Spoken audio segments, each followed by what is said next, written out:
Welcome to math axis. तो आज का जो वीडियो है आप सभी स्टूडेंट के लिए काफ़ी इंपॉर्टेंट है, क्योंकि इस वीडियो में हम लोग जानेंगे कि जब एक लड़का क्लास 9 से क्लास 10th में जाता है तो वह कौन कौन सी ऐसी गलतियां करता है जिसके वजह से उसके मार्क्स बोर्ड में या फिर कह सकते हैं क्लास 10th में डाउन हो जाते हैं।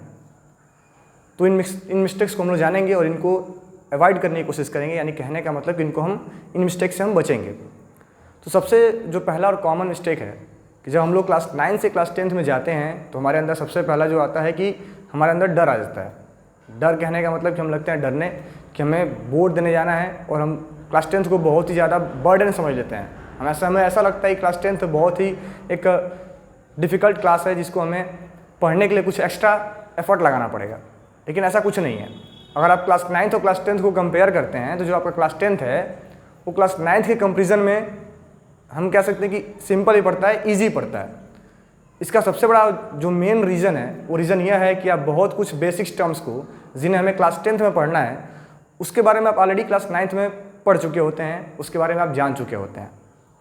तो हमें क्लास 10th को पहली बात तो बर्डन नहीं समझना है। बर्डन कहने का मतलब कि हमें इसको बोझ नहीं समझना है, हमें इसको एंजॉय करते हुए पढ़ाई करना है।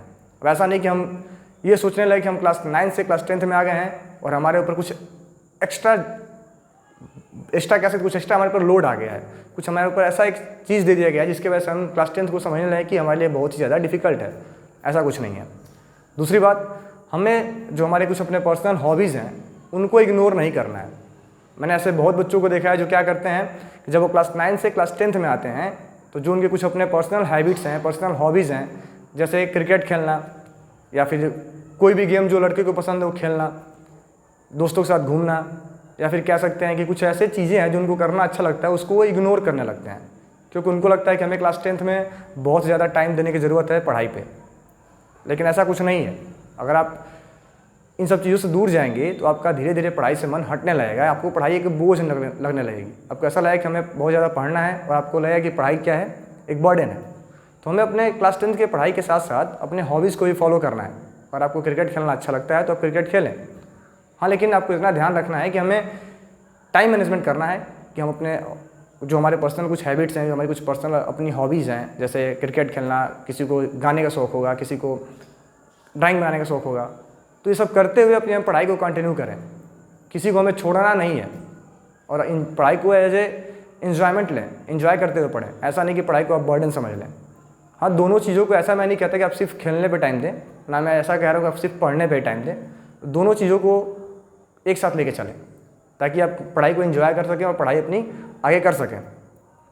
और जो तीसरा मिस्टेक जो बच्चे लोग करते हैं वो क्या करते हैं कि जो उनका क्लास 9th का बुक होता है उसको वो लोग या तो किसी दूसरे स्टूडेंट को दे देते हैं, या कुछ लोग क्या करते हैं कि उसको उठा के कहीं पे रख देते हैं। हमें ऐसा नहीं करना है, क्योंकि आपके बहुत से ऐसे कॉन्सेप्ट हैं जो आपके क्लास 9th के बुक से और क्लास 10th के बुक्स में सेम दिए गए, आपस में एक दूसरे से रिलेटेड हैं। तो हमें क्लास 9th के बुक को आगे लेके कैरी करना है, मतलब अपने साथ हमेशा उसे रखे रहना है जब तक हमारा क्लास 10th का बोर्ड एग्ज़ाम ना हो जाए। बल्कि मैं तो आपसे कहूँगा कि आप अपने क्लास 9th 10th की जो बुक्स हैं इसको किसी को देना, खास करके जो मैथ्स और साइंस की किताबें हैं इनको आप अपने साथ रखें। जो थर्ड मिस्टेक है, फिर कह सकते जो फोर्थ मिस्टेक है जो बच्चे लोग कर रहे हैं, वो क्या करते हैं कि वो जो मेन सब्जेक्ट हैं, जो आपके मेन सब्जेक्ट होते हैं मैथ्स, साइंस, इस पर ज़्यादा फोकस करते हैं। और जो उनके लैंग्वेज वाले सब्जेक्ट हैं, जो लैंग्वेज पार्ट है, जैसे इंग्लिश है, हिंदी है, सोशल साइंस है, इसको ये लोग इग्नोर करते हैं। क्या कहते हैं, उन सोचते हैं कि जब एग्ज़ाम आएगा तब इनको पढ़ के हम कंप्लीट कर लेंगे। ऐसा नहीं है। आप सभी सब्जेक्ट को प्रॉपर टाइम दें ताकि एग्ज़ाम के समय ऐसा ना लगे कि हमारे पास हम इंग्लिश को कुछ पढ़े नहीं आज तक, हमने हिंदी आज तक कुछ पढ़ा ही नहीं, सोशल साइंस हमने अभी तक कुछ पढ़ा ही नहीं है, और एग्ज़ाम के समय हमें वो क्या लगे, काफ़ी बर्डन लगे। तो हमें अपना ऐसा टाइम मैनेजमेंट करना है कि हम साइंस और मैथमेटिक्स के साथ साथ इन लैंग्वेज वाले पार्ट्स को, जो आपके लैंग्वेज वाले सब्जेक्ट हैं या फिर जो आपका सोशल साइंस है, इसको आप लोग थोड़ा बहुत टाइम देके पढ़ते रहें, डेली बेसिस पे इनको पढ़ें। ठीक है, यानी कि अगर आप मैथ साइंस पढ़ रहे हैं तो थोड़ा बहुत इनको भी पढ़ा करें ताकि आप धीरे धीरे आपका इनमें भी क्या हो, आप इन सब्जेक्ट को भी आप प्रिपेयर कर पाएँ, एग्ज़ाम का वेट ना करें इनको पढ़ने के लिए।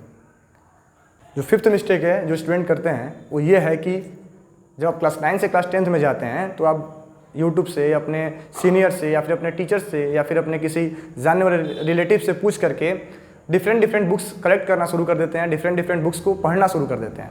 ऐसा हमें नहीं करना है। हमें याद रखना है कि हमें फॉलो करना है जो अपनी मेन बुक है NCERT, एंड किसी एक रेफरेंस बुक को आप फॉलो करें ताकि आपके पास ज़्यादा मात्रा में नोट्स ना क्रिएट हो जाएं। कहने का मतलब अगर हम डिफरेंट बुक्स को पढ़ेंगे तो डिफरेंट बुक्स से हमें नोट्स बनाना पड़ेगा और अपने पास बहुत ही ज़्यादा नोट्स इकट्ठा हो जाएगा एक चैप्टर का, और जब हमें दोबारा उसको पढ़ना होगा तो हम उतने सारे आपने नोट्स बनाए डिफरेंट बुक्स से, आप उनको नहीं पढ़ पाएंगे।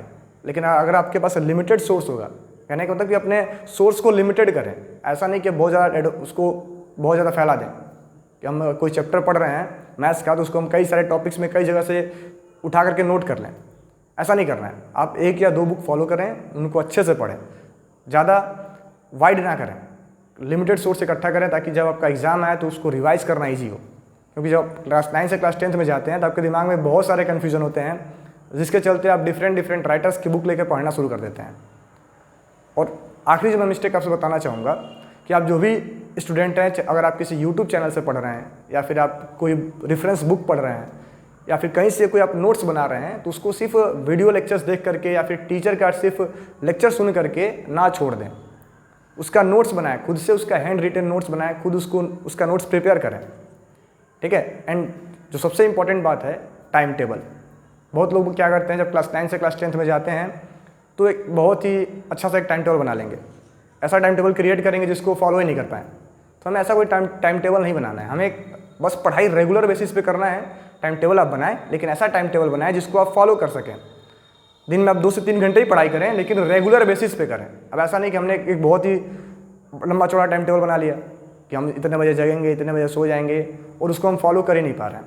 ऐसा नहीं करना है। एक अच्छा टाइम टेबल बनाएं, 2 से 3 घंटे का टाइम टेबल बनाएं जिसको आप रेगुलर बेसिस पे फॉलो कर सकें। अब बस मैं आपसे इतना ही कहूँगा कि आप क्लास 10th को एंजॉय करते हुए पढ़ाई करें, इसको बर्डन ना समझें। Thank you.